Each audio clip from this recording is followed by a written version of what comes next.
All right, good afternoon, everyone. My name is Cheyenne. I'm the communications manager for the National Rural Water Association. Today we have WIN 911 and MR Systems with us. They are going to be doing a presentation, but I just wanted to give everyone a couple of housekeeping rules.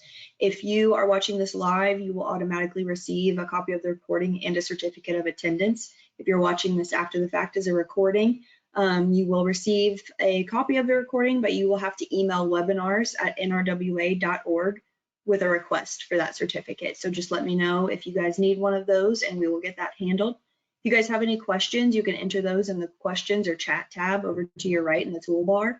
And we are going to save all of those until the end of the presentation, so our presenters have some time to get their presentation over with, and we'll have a short Q&A session after the fact. If we run out of time and don't have enough time to answer everybody's question, we will follow up with you guys after the fact as well. So with that being said, I will go ahead and kick it off, and thank you. Thank you. So hi, thanks for joining us. We're going to discuss today an increasingly important topic of cybersecurity. So I'm Cody Bann, I'm the Director of Engineering with WIN 911 Software, and I'm very happy to have with me today Eddie Noyes and Eric Conder of MR Systems. They're the real experts here, so thanks guys for being here. Today, we wanted to not only raise awareness of some of the threats that we're facing, but also offer some practical advice on mitigating those threats. So as listeners, you're well aware that most of the municipalities in the US are rural and they're serving fewer than 10,000 people. And you guys face challenges that are very different from larger utilities. So we'll talk about those challenges, we'll talk about how they impact this topic, and we'll point to some helpful resources as well.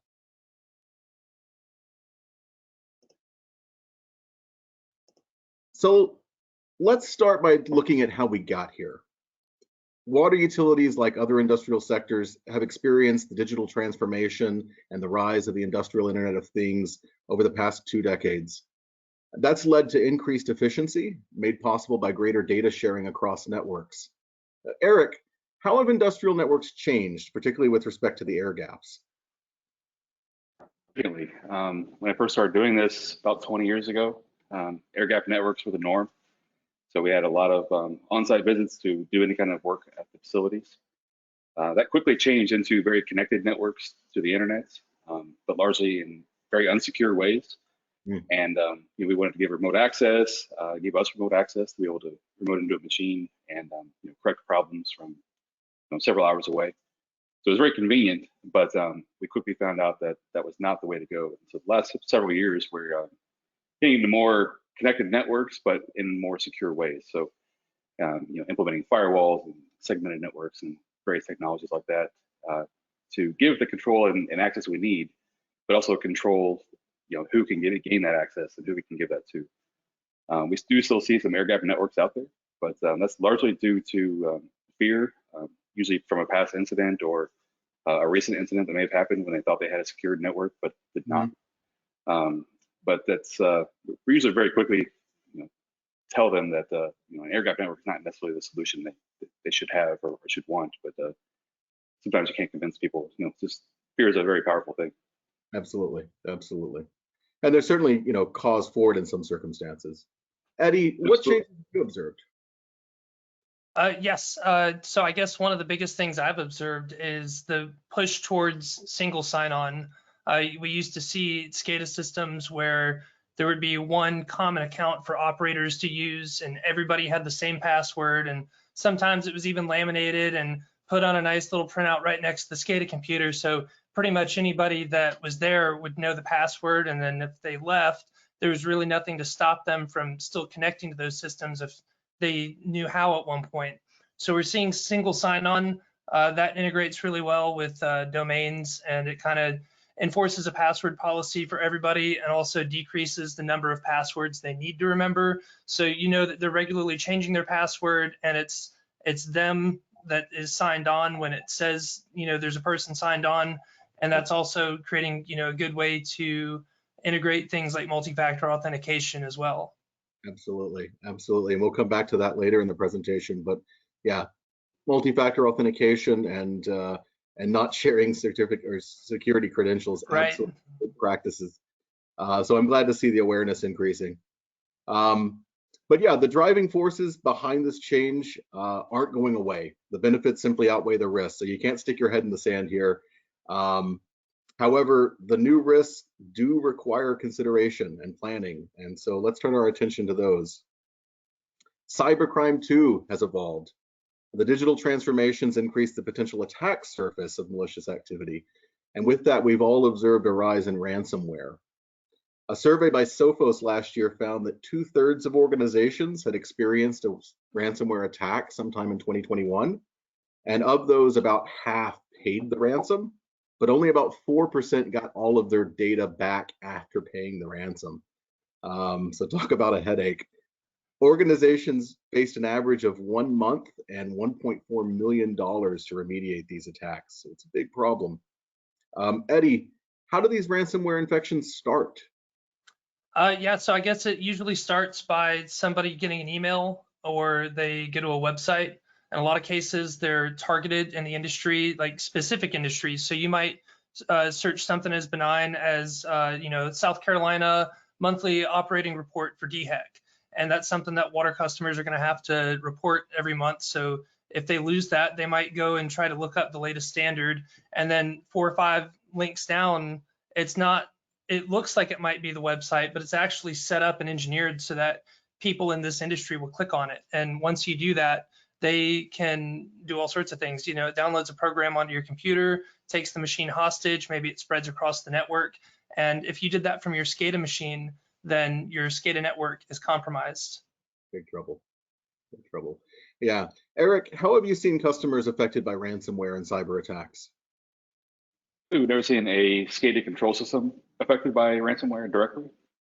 We have had some customers, get attacked by ransomware and take their networks hostage and the data, and long cleanup efforts later and lots of money, like you said, to get that cleaned up. But thankfully, there were firewalls in place. There were some other basic security measures that were implemented that prevented that ransomware from migrating onto the SCADA network.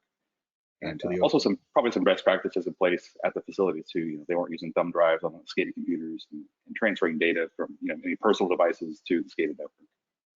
Very good. So still a headache, but not quite as worse as it could have been, I suppose is a good way to say it. Absolutely. Well, this isn't just a problem for the heavyweight targets. Rural operations have been and are being attacked by cyber attacks. With minimum security tools in place and a growing number of access points, the threat actors out there likely view rural water as an easy target with a lot to lose. And probably the most highly publicized recent case was Oldsmar, Florida. So you may remember that attack on Friday, February 5th of 2021. A water treatment plant operator showed up for work, happened to observe a HMI screen, and they could see a mouse cursor moving there. But they knew that they had remote access, and so it caught their attention, but they just sort of wondered, well, who is that's accessing the HMI screen? A little bit later in the day, they observed that same screen traversing different HMI screens, like the operator was looking for something, and that really caught their attention. And then they watched in horror as the operator raised sodium hydroxide levels from about 100 parts per million up to 11,000 parts per million. Unfortunately, they happened to be paying attention. They happened to catch this, and they quickly acted. They returned things to safe levels before it could impact public health, and they alerted the supervisors there so that mediation could be taken place. But Oldsmar was certainly a very high-profile case, and it was a really scary incident that that caught a lot of attention. So, Eddie, I know you said after Oldsmar, customers called your team. What were they asking? Yeah, so we had customers specifically calling us up saying, hey, Oldsmar, Florida is in the news and we don't want to end up in the news. So they had us come look at their system and make recommendations based on what we could do in the most cost-effective way to make them more secure from what they had. And so one of the first things we identified was they were running old versions of Windows. So that's a problem because they weren't receiving security updates. So it didn't really matter if there was a patch released by Microsoft, they weren't going to get it because they were running old versions. So that was one area we improved. Another area we improved was we added firewalls to all of their plants. So now if they want to access their internal network, they have to VPN in through the firewall. And that's also filtering out most of, they don't really have the budget to support a large virtual infrastructure where you can start implementing DMZs in a really cost-effective way. So by adding the firewall, we're able to allow very specific services through, like Windows updates, maybe certain types of remote access, but everything goes through the firewall. There's no direct access for the internet. And with a lot of these attacks, we find that there was some user error involved in the process, that if a user just didn't do this one thing, it would have prevented the threat actor from gaining access and exploiting their system. So by limiting the ability to just go search the weather, then they're not able to use their SCADA systems for anything other than SCADA. Yeah. And Eric, you mentioned a creative mitigation technique that some customers came up with. Why don't you share that with us? So Eddie mentioned, a lot of our customers don't have large budgets or maybe even IT departments to support security on their networks. And as they were calling us up and discussing security on their existing systems, we're talking about firewalls and all the same things Eddie was mentioning. But they specifically wanted to address the attack that happened at Oldsmar, where if something did happen to a chemical set point like that, they wanted some kind of an alert from their system. So it wasn't so much a proactive, or reactive measure, but they would still get some real-time alerts off of that change. So they implemented some rate of change alarms, implemented limits on the set points, so they wouldn't be able to go to something like 11,000, which is a completely unreasonable set point. They can only go to a reasonable range that they would know they would need. And also add high on the limit alarms to various types of set points too. So if somebody did go to a range that was maybe outside of the norm, they would have some kind of alert generated and a record of who made the change, when they made it, and things like that. Absolutely, absolutely. I think that's great. The idea that they reached for tools in their toolbox in the SCADA, things they're already using that not with normal operations in mind, but with these exceptional circumstances. I think that's really creative. So also in 2021, the CISA reported ransomware attacks against wastewater systems in California, in Maine, Nevada, and New Jersey. And those followed another highly publicized attack on Post Rock Rural Water District, which serves 8 counties in central Kansas. So this is certainly the reality that we all face.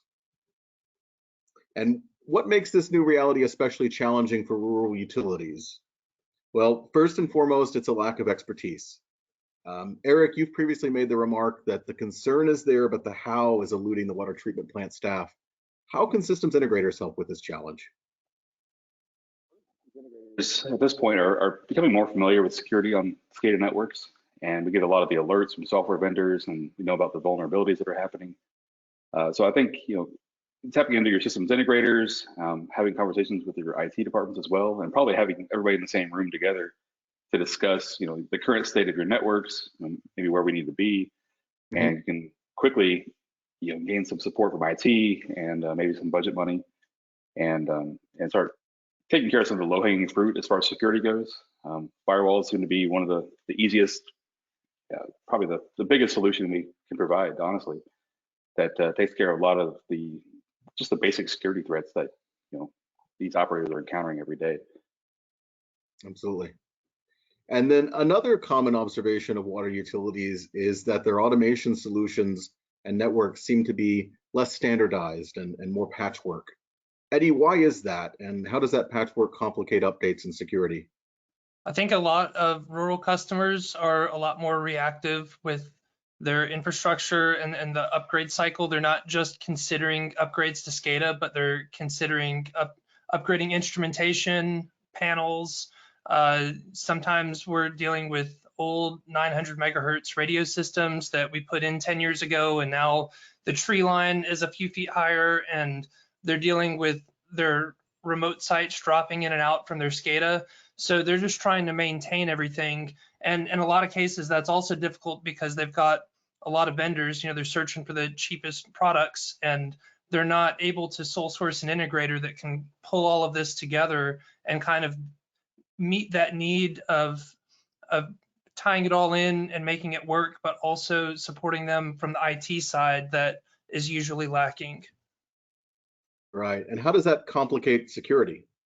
Yeah, that definitely complicates security because then they're asking their integrator, hey, what do we do? They don't really have a plan. So it complicates security, I guess, because they're relying on us to help them understand it, and so they kind of need to be the one to initiate that meeting, because that's something that we do all the time. But in a lot of cases, we're not just sitting around calling people up saying, hey, would you like to buy a firewall? It's kind of, it's either part of a bigger project that they want to do, or I mean, sometimes we do call them up and tell them, hey, your system really is at risk. But I guess it's a challenge because they just don't have the resources to keep up with it. Sometimes they might have one operator and one plant supervisor, and it's just kind of like the two guys that run the whole system. And so, they're water treatment people. They're not IT professionals. Right. And compounding that, the more patchwork these things get, the more complicated the interdependencies become. So even if you are interested in upgrading a particular system, particular software package, oftentimes that's a lot more complex of a discussion. Yeah. Yeah. Sometimes we find that because there hasn't been the funding to maintain the life cycle of the product, a lot of these things would go out of date, and then maybe they get hit by lightning, and then they find out, well, not only do you need a new PLC, but the new PLC has a firmware that's not compatible with the IO server on your SCADA. So now it's, well, we need to upgrade the SCADA and we need to upgrade this PLC. And then you say, well, maybe what else could we do? Maybe we get a different PLC, or we buy a PLC off of eBay and we, pull somebody out of the back that knows how to make it work. And so that's really how you end up with this piecemealed system. Right. And finally, budget. We've hinted at that several times now already, but smaller municipalities typically have smaller budgets, and sometimes those are overseen by individuals without the shared awareness of cybersecurity. Eric, what advice do you have for someone on today's webinar in terms of communicating the budgetary needs of appropriate mitigation? Well, I think first, don't let your budget discourage the conversations. We know we need to have these conversations. We can look at the current needs of the system, find some basic mitigations like the firewalls, like you said, and we can typically find those solutions that fit within the budgets. And maybe we can be creative with the budgets. Like I said, sometimes involving IT may open up some extra budget money if they're willing to take part of that network. Traditionally we've had that OT IT relationship stress. Sometimes it's really good, sometimes it's not so good, but they are a necessary part of the equation if we need to have any kind of connected or secure networks. Like Eddie said, these are water plant operators and personnel. Their job isn't to secure the systems and manage the networks that they run on. They just want to make water, and they just concentrate on what they're doing. Right. But having IT and having your systems integrator involved with these conversations really helps kind of close the knowledge gap around these things, and then we can find creative solutions to make these solutions fit within the budgets. Absolutely. So we've talked about system integrators being a great resource to tap for help with cybersecurity, but I also wanted to take a minute to call out some other available resources. Recently, the $1.2 trillion infrastructure law included $1 billion in federal cybersecurity grants. And of those, states are going to be required to allocate at least 25% of that to rural areas. So take advantage of those grants. Eddie, I know you've commented that there are a lot of people out there that aren't yet aware of those grants. And so hopefully someone listening here can take, can benefit from that awareness, if nothing else. I should acknowledge that applying for these grants can be challenging for smaller municipalities. I know, they don't have the staff that's working full time to navigate the bureaucracy.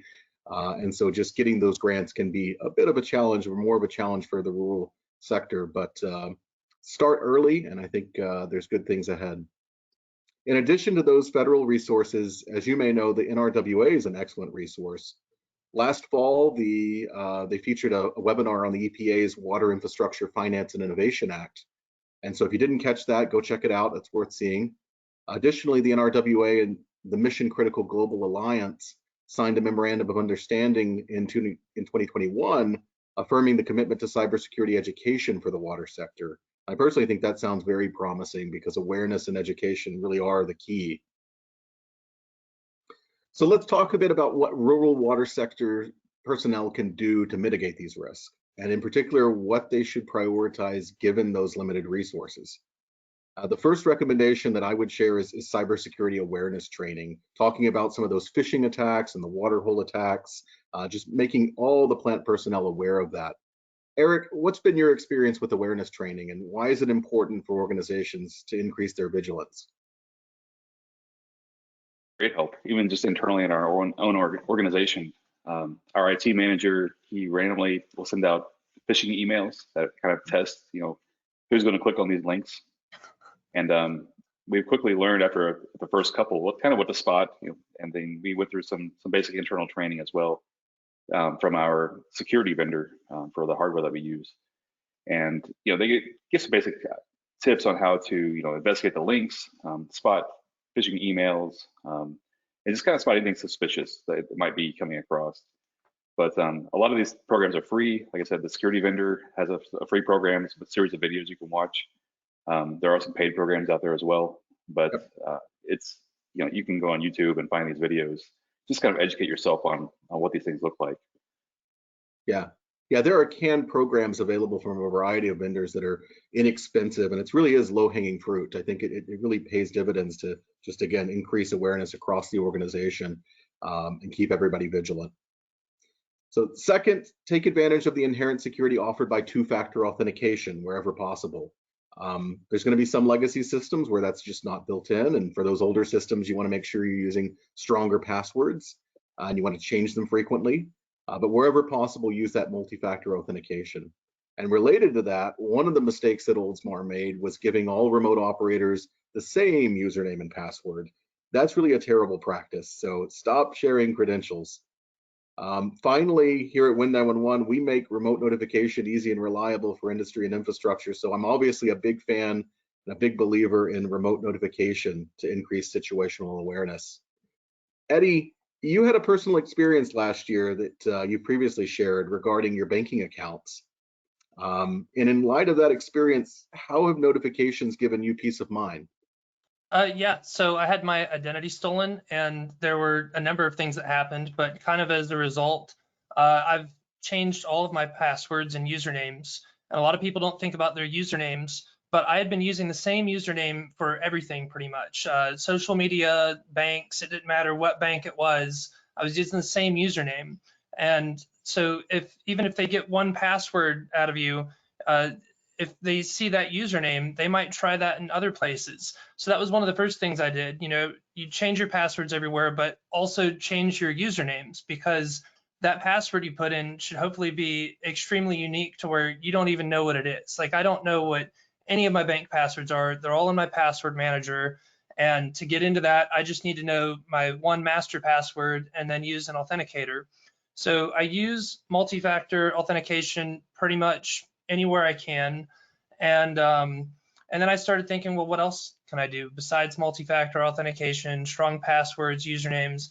And I started thinking about my financial institutions as kind of like alarms. You see like a high level wet well float go off on your SCADA, and you get a Win 911 notification. Well, I want to know if money is leaving any of my bank accounts, even if it's, McDonald's or something and it's, an $8 purchase.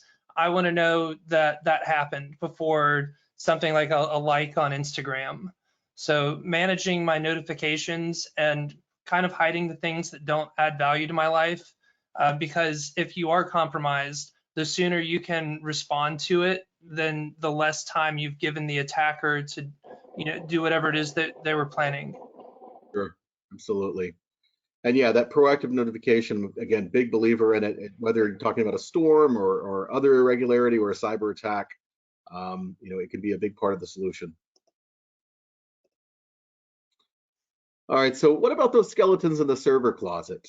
Any organization of any size really is going to have some overlooked systems in need of upgrades. Eric, what kinds of systems are most easily upgraded? Systems, honestly, if you've kept your system updated over the years, it's much easier to go from one or two prior versions up to the latest version of the software or the hardware, whatever the case may be. If we kind of gone to the days where we installed these systems, left it alone for 10 years, and then upgraded it down the road. At a much faster pace. The hardware is also changing at a little bit faster pace, and all this stuff has to work together and work well. And it's just kind of the nature of everything. To keep everything secure and updated, it's just like your iPhone. It's just like any other thing you use in your personal lives. Things change over time and have to be updated to be able to work with the hardware. So yeah, if you can keep these updated, it makes it for a much easier process. The older this stuff is, the harder it is to find information on it. The harder it is to find compatibility information to know if the new software is going to work with the old hardware or even the old software. A lot of times, we only see software vendors supporting, their supported versions of the software. So even things like Windows updates are no longer tested with unsupported versions of software. So if you're trying to install Windows updates as a security measure, but you still have old software running on your systems, there's a chance you may break something. So then you may stop doing Windows updates, and that causes security issues. And so it's kind of a snowball effect. But yeah, keeping things up to date on a regular basis keeps everything working and flowing well. Plus, it keeps you in a mindset of knowing what you have on your systems and kind of keeping that fresh. And hopefully, there's some documentation that goes along with that, so you know exactly what versions of software you have, what hardware versions you have. And it's very easy to know when these vulnerabilities come out. What's affected, what do I need to update, and then is this update going to work with the rest of my system? Compatibility, absolutely. I think a lot of customers, when they think about purchasing new hardware and software, they're thinking about it from the perspective of how do I have a good backup in terms of what do I do if the server dies? They're not thinking about what am I going to do if my network's been compromised. They're thinking about what am I going to do if I get hit by lightning, or what am I going to do if the hard drive dies in this thing? So they're thinking about redundancy and like failure resilience. They're not really thinking about their systems in terms of what is my response if I am compromised? What is an acceptable recovery from that in terms of time and manpower? And so I think those are important discussions to have. Absolutely. And considering ransomware, those backups and recovery plans are increasingly important. So let's take a step back, look at the networks and the organization of the IT and OT resources. The Purdue model, if you're not aware of it, or ISA 95, those present frameworks for the separation of concerns for a layered network with firewalls. Eric, what are your key recommendations here? Evaluating what you need out of the system, and which who are the investors and who are the assets, and who needs access to what in the system. And so once you know all those different pieces, we can start putting together this model, and we can start using one or more of these layers. So if it's a standalone SCADA system, maybe we only have a couple layers in this model. But if it's more of an enterprise level system where you have business users who need access to historian data, or you need outside access, various things like that, and then we'll start getting into more of the stack of layers. But needs access to the system and what access they need, we can minimize, where we implement these layers. Absolutely.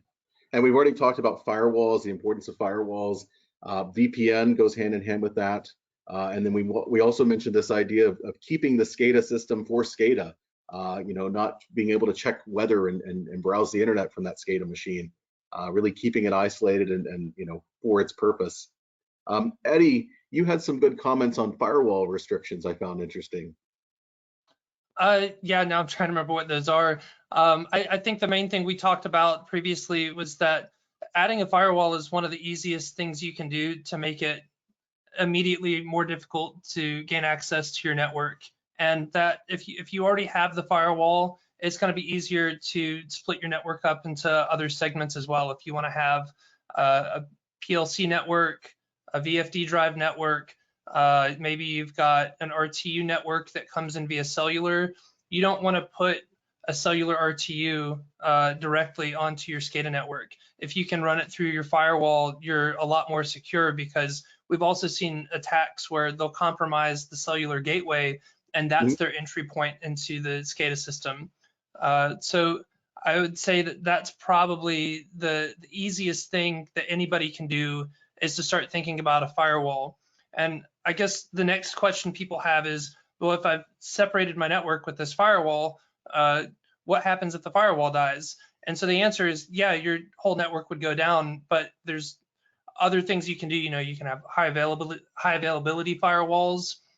You can have different network topologies. Like you could have a ring network where maybe those channels go through a different part of the plant if somebody hits the line. So it is adding more equipment into the process, but the advantage is that it's a lot more secure from threats. Right. And I know in the past you've brought up, particularly for cybersecurity, the idea of special restrictions for countries and times. Tell us a little more about that. Yeah, definitely.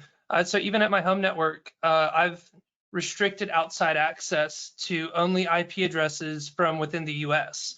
So if somebody wants to connect to my network, they have to have a US-based IP.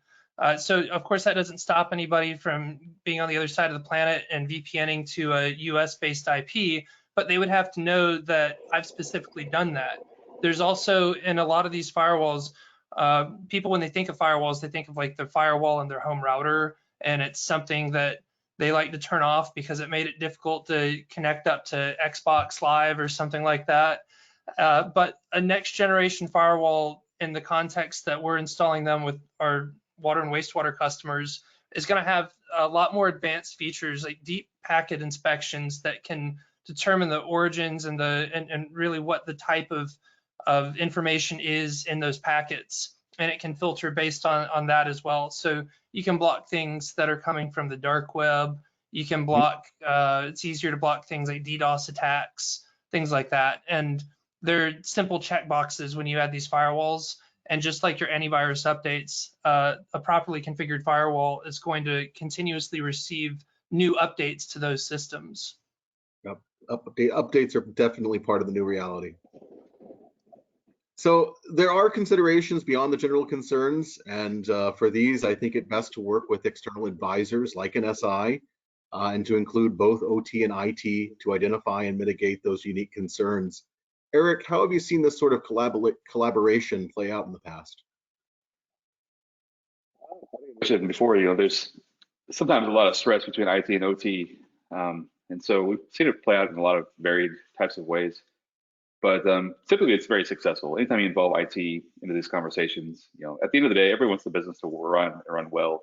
We want to keep it secure. We want to keep the water plants, the wastewater plants running, or any other industrial networks. And as long as IT is involved, especially if it's on their network, they can help control that. It's just finding that common ground and common communication channel, and that's a lot of times where the SIs come in, where we're kind of translators for that OT layer, where we can communicate with IT, communicate the needs effectively, and kind of know and understand what their role is, but also translate that to and from the plant operators. So their end goal is to just keep the plant running at all costs and keep it running well, keep it within compliance. IT's end goal is typically security at all costs, and so that doesn't always align. Right. So we're kind of there to help translate those two goals and find some common middle ground in there. And also educate IT on the OT realities, because a lot of times they just don't know. They've been taught one thing, and OT is taught something completely different, and they just don't understand the disconnect. And so once they understand the roles and what we're trying to accomplish, everybody works together usually fairly well. Yes, well said. So one of the lessons of Oldsmar was about the potential risk of remote desktop. And tools like TeamViewer and Remote Desktop are great for IT. Our support team at Win91 uses TeamViewer frequently with customers, but it's really a misuse of those tools to provide alarm conditions to remote operators. A remote operator simply doesn't need access to the OS desktop of the SCADA server in order to become aware of operating conditions and to acknowledge an alarm. That really goes in the face of the principle of least privilege. Instead, remote notification software can link remote personnel with the operations data from deep within the control network while keeping that SCADA server behind a series of firewalls for added protection from attacks. And moreover, we've already talked about the proactive nature of Win91 being able to inform rather than relying on an HMI operator who's remote, viewing that HMI screen and trying to separate the signal from the noise and figure out what's important to them at this moment. it's better to get that alert to let them know, hey, this is escalated up to you now, to be able to collaborate with their peers within the Win91 mobile app, etc. So security concerns aside, it's the right tool for the job in the same way that TeamViewer is the right tool for its job. So again, nothing wrong with the tool itself, just, again, it can be misused. So you want to be careful not to misuse it. And if your process does require remote access for additional use cases, well, then you want to make sure you're deploying that and maintaining that with cybersecurity in mind. Eric, what recommendations would you make for securing remote access? Know who's accessing your system remotely and what type of access they need, whether it's unattended access for an operator who needs to log in when they get a Win91 alert and kind of see the system and see what's going on, or whether it's a systems integrator who has been called to log into a system because of a problem. You wouldn't want that systems integrator to have unattended access for the most part. If you can control that, it's usually better for the end user. But and there's other secure ways too. So the remote access method use itself, it can be secured. So we don't allow remote desktop directly from an end user's computer.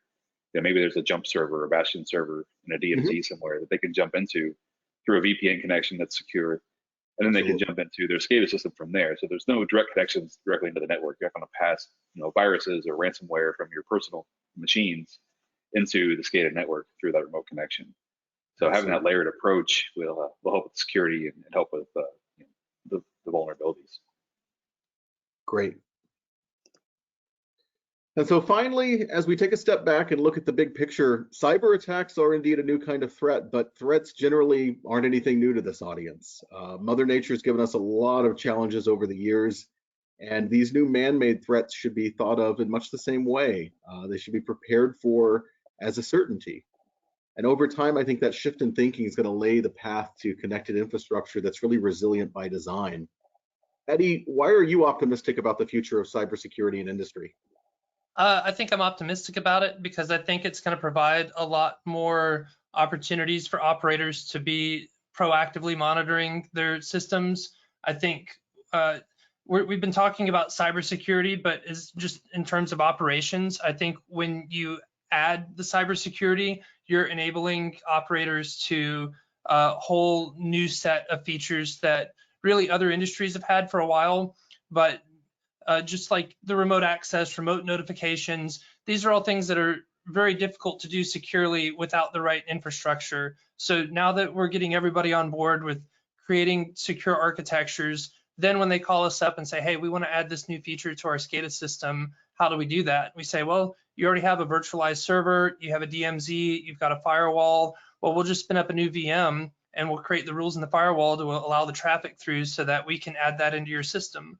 Or in the case of the remote notifications, we've been finding that the push notification on iPhone and Android is way better than getting a phone call, because sometimes those systems will go a little haywire and they'll get a phone call that's talking to them for 15 minutes. So being able to quickly just see, oh hey, there's some issue with my SCADA system, I'm getting this flood of alarms. That's a lot easier to deal with, when you call somebody up than constantly having to go to voicemail as you're explaining the problem to somebody, while also getting hit with this phone call that keeps coming through. So I think it's just going to enable a whole new generation of tools to be implemented with water and wastewater treatment systems. Great. And Eric, how does this new reality present opportunities for systems integrators who may be in the audience? Developing relationships with your customers is probably the biggest opportunity, because as part of the security, we talk about that piecemeal approach. It's hard to just walk into an SI's office and say, hey, what do I need to do for security on my system? If they have no knowledge of your system itself. There's a lot of investigative work that goes on. We have to know what the connections are, what the software is, what the hardware is, and really do a thorough audit of your systems and really make some recommendations on a complete security plan.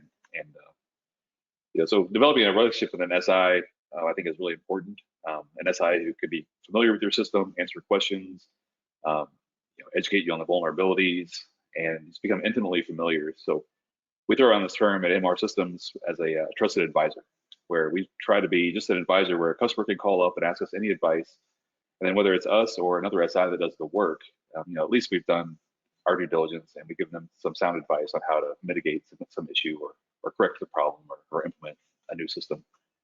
But those relationships are important, and we have repeat customers we've worked with for decades at this point on that same principle.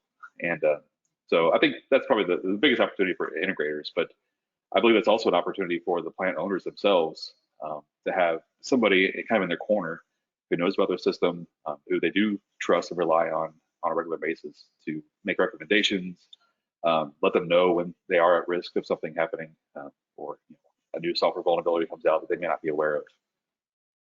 I've got a customer, I think in a week or two, I'm going to be going on site, and they're paying us to just every quarter come through and run updates, make sure that they're getting a good backup, make sure that their firewall has the latest firmware on it, and just kind of go through everything and identify any issues as they're occurring so that they don't get too far out of date. And then also as part of that, if they're under support with their software vendors, we can apply those updates too. So we can give them the latest Win 911 or the latest SCADA version as part of that. So they're always protected. Absolutely. I like the symmetry of that there's been, shifts in the network, there's been shifts in this importance of updates, and there's been a shift in the relationship with SIs as well, that all of that's just more frequent and more thorough. Interesting. Well, Eric, Eddie, thank you very much for the wisdom that you've shared today. And to the audience, thank you very much for your time and best of luck to you. At this point, we're going to be sticking around to answer your questions. We'd be happy to answer anything you have.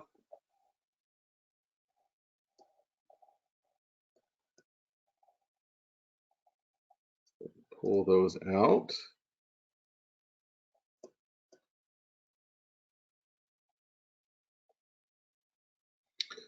So the first question looks like there's 5 of us watching from one computer.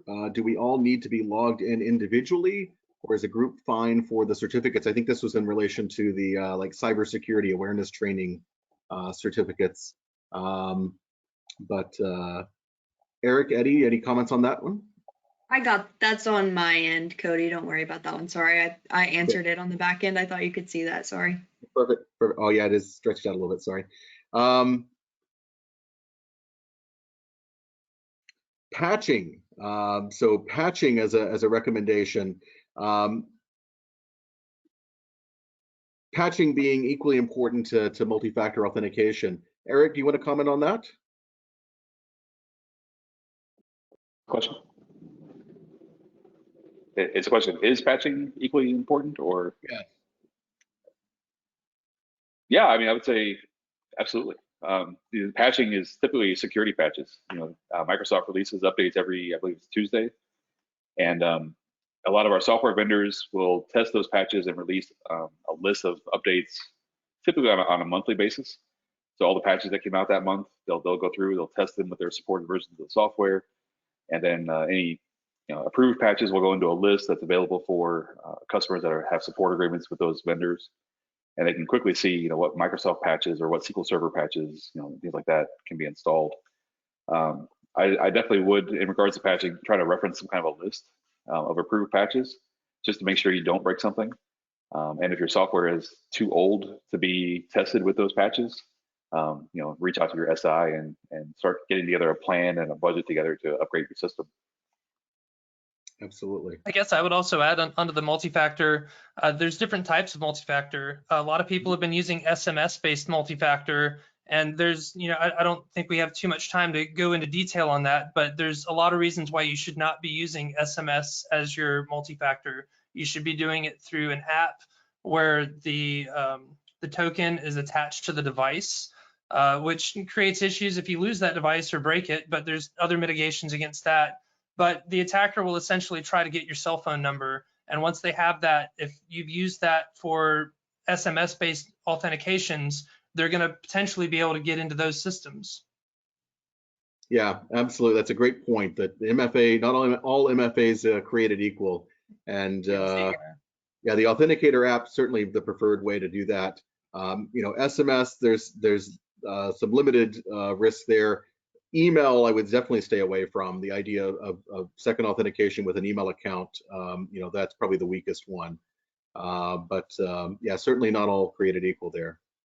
Let's see, Donnie asks, is it a good idea to recommend air gaps on simple systems as a rule of thumb, especially when IT knowledge base is limited? Eric, you want to field that one? Unless you have some kind of a process or a workflow to do system updates. So if you're doing Windows updates manually and downloading them on one system, transferring them to the air gap network, and then doing the updates that way. But I think you need some kind of a managed way to do updates, regardless of the connection. Because if somebody picks up a thumb drive in the parking lot and it happens to have a certain vulnerability, on it, and it gets run on your system, the problem with air gap systems is that typically they're not updated, and so you have all the security patches are not installed on the system, so you're just vulnerable to all the attacks that may attack various versions of Windows or things like that. Yeah, and you mentioned USB there. There's this false sense of security that because it's air gapped, it's just invulnerable and bulletproof. And given that it is often neglected from an update perspective, all it takes is something like a USB exploit, and all that's game over. The Stuxnet vulnerability that came out years ago, that was on an air gap network. Somebody had picked up a device in the parking lot or something or somewhere, and they used it. Oh, it's a free USB drive, but you never know what's going to be on that. Absolutely. Let's see. Have you ever had a customer ask you to test their system by trying to break in? That's pen testing. Eddie? I haven't had anybody specifically request that we break into their system, but I would say I like to test systems. When I put them into place, I'll do some of my own testing and see, when I enable the firewall, am I still able to access certain websites? Am I still able to ping it? That's a big one. When we enable these firewalls, we can disable things like ping. So if you have somebody trying to sniff out your network, you're going to make it harder for them to have these tools. So I wouldn't say that like I'm sitting around, in my closet in the dark, typing on my keyboard trying to break in. But I would say that like that would be part of the standard process. If I disable ping, that I then ping the network to see, am I getting a response, or did the response go away once I disabled it in the firewall? Yeah. And then Logan said, you mentioned earlier, Eddie, how you were going and doing some routine maintenance with a customer. And he asked, can you go over that again, what the basic routine things that you were doing were, and the frequency we'd recommend those? Sure. Yeah, we call them data doctors. And so the way I guess it started was just getting backups of the PLC firmware, getting backups of the SCADA configuration, backups of any databases. If they're running Win911, we would get a backup of their Win911 configuration. Pretty much anything we would need to either upgrade to a completely new system or to restore their current system if they experienced a failure. And then we keep an offsite backup of that. And as this progressed, it's turned into doing other things as well. So we'll run Windows updates.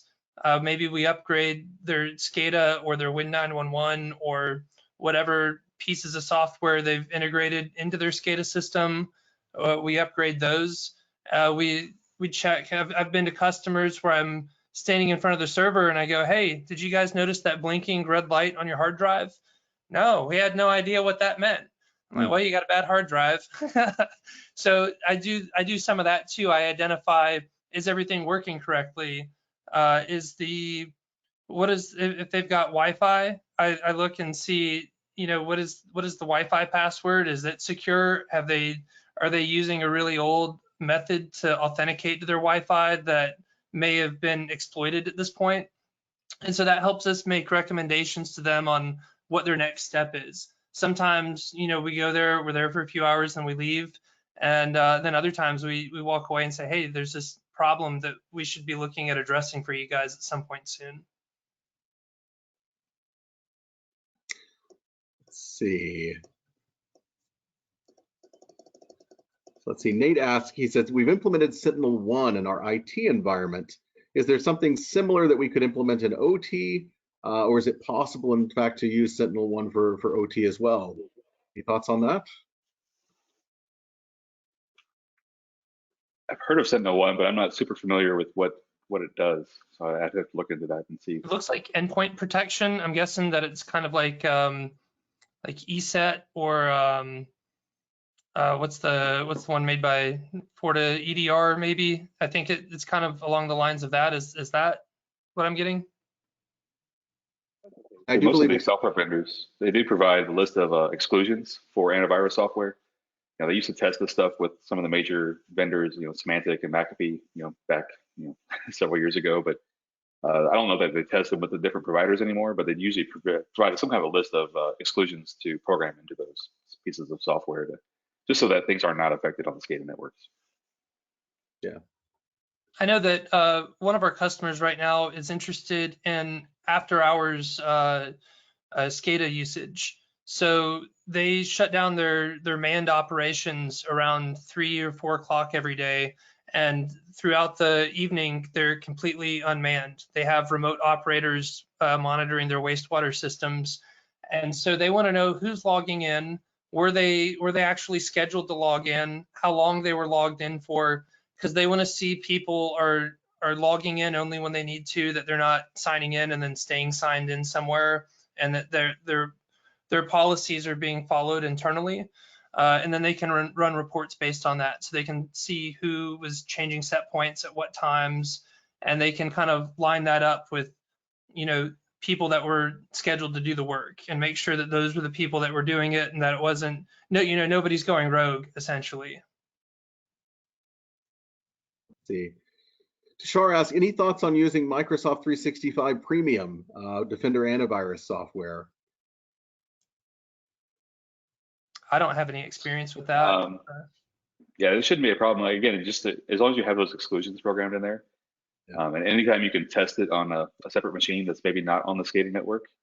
I know that's not always available, especially with budgets that means as tight as they are. But any kind of testing you can do, maybe just install it on one machine, test it out. Maybe it's the backup machine, just so that the primary machine isn't affected. But no, all of those should be fine. Yeah, I think generally the high-profile attacks, the high-profile malware, that spreads through you know, the different vendors pretty quickly in terms of response. And I will say Microsoft seems to have really stepped up their game, you know, on the antivirus front. So it's not something that I have a personal familiarity with either, but it's not something I would turn my nose up or anything to. Eddie, Yeah, agreed. I would say using any antivirus or firewall is probably preferable to using no antivirus and no firewall at all. So I would definitely recommend, you know, without looking at it, I would say, well, it is a Microsoft product. It's probably decent. So if that's what's going to work for you guys, then I would recommend using that if it's better than what you have. Yes. And then let's see, Nate comments, he says, not a question, but a challenge we run into with IT and OT cybersecurity is that we use third-party vendors for the management of both systems. And getting both parties on board, plus our own staff on board, can be challenging to say the least. So Eric, you talked about previously the SI being this mediator role between OT and IT. What comments do you have for Nate on that? Or if you are the SI, you know, just driving the conversations. You know, maybe you can't rely on their contracted IT company to maybe have as much of a vested interest in, you know, supplying solutions. They might just be, oh yeah, just do this and kind of be done with it. You kind of have to drive those conversations to make sure that the needs of the customer are being taken care of first, and then, you know, the IT needs are taken care of second, probably. I would say as far as how that actually gets implemented, we have customers that they'll give us our own login. So it's unique to each. If they've got 3 people working on their project, they get all 3 of those people their own login. So they know specifically who with their vendors is signing in, and they have a central way to manage all of those. Very good.